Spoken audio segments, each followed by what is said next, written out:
Hola, en este video vamos a hablar de números racionales.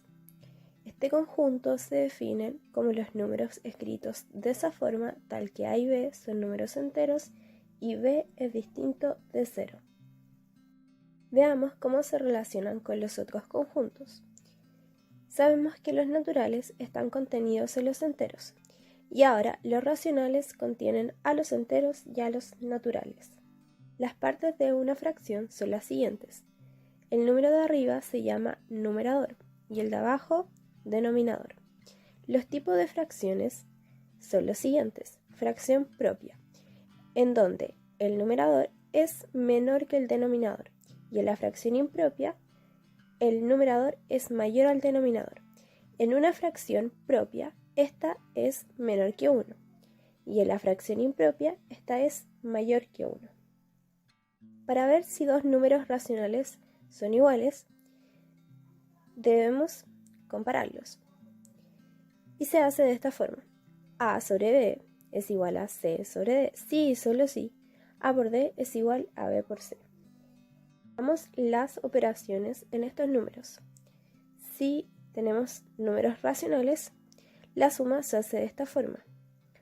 A por D, ponemos el signo más y B por C. En el numerador queda B por D, que es la multiplicación de los numeradores de las otras fracciones. La resta se hace de forma análoga. A por D menos C por B.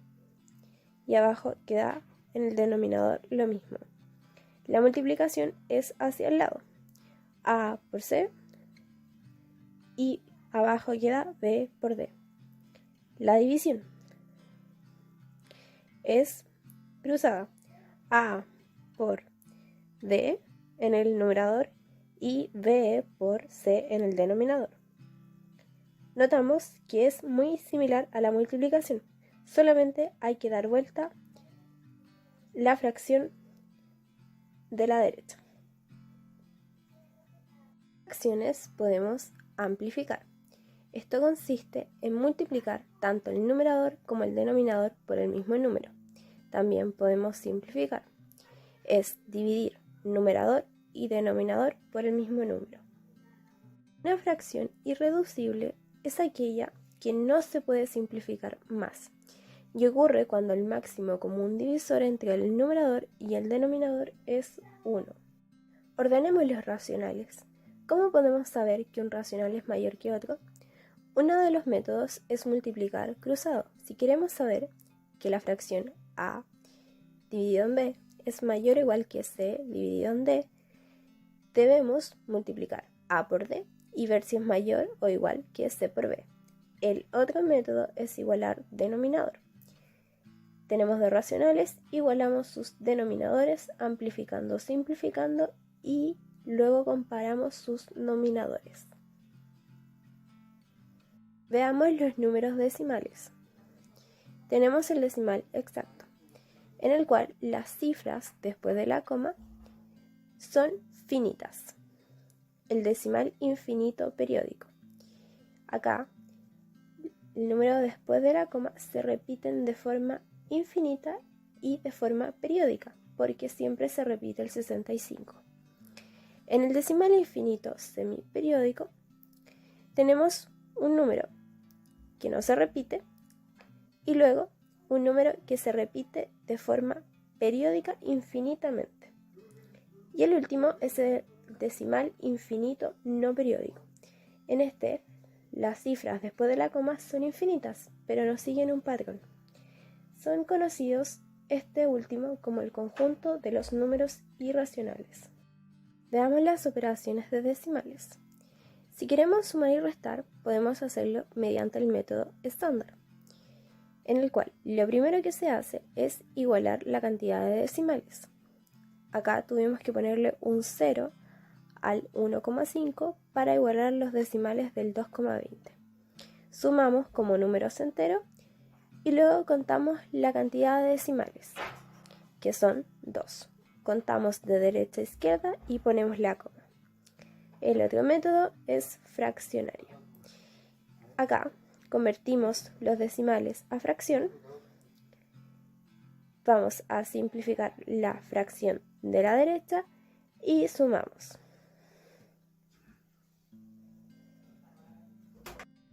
La multiplicación y división podemos hacerlas de dos formas. Estándar. Acá tenemos los números y multiplicamos como si fueran números enteros. Luego contamos la cantidad de decimales. Acá tenemos 2 decimales. En el otro número tenemos un decimal. En total tenemos 3 decimales. Contamos de derecha a izquierda en el resultado. 1, 2, 3 y ponemos la coma. En el otro método tenemos los números, los pasamos a fracción y los operamos. Ahora veamos las técnicas de aproximaciones. El primero es el método de redondeo. Lo primero es buscar la cifra a donde queremos aproximar. Luego de eso, vemos si la cifra de la derecha, de la que queremos aproximar, es mayor, menor o igual a 5. Después de eso, si es mayor o igual, aumenta en 1 la cifra objetivo, es decir, la que es hasta donde queremos aproximar. Si es menor, se mantiene la cifra donde queríamos aproximar. Y finalmente,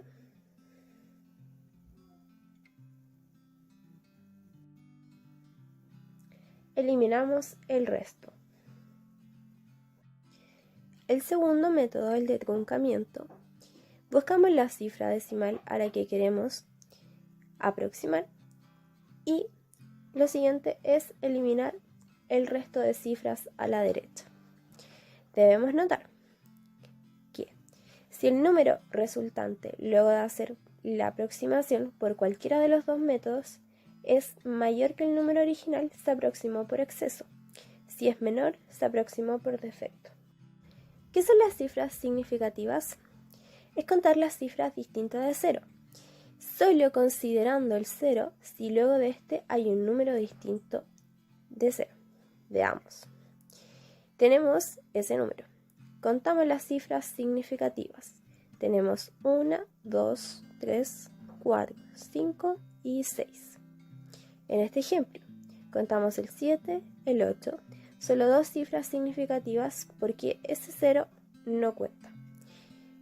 Y en este número tenemos 1, 2, 3, 4, 5. 5 cifras significativas y sí contamos ese 0 porque luego de ese 0 había un 9. Veamos lo que es el error. Al aproximar un número siempre vamos a tener un error.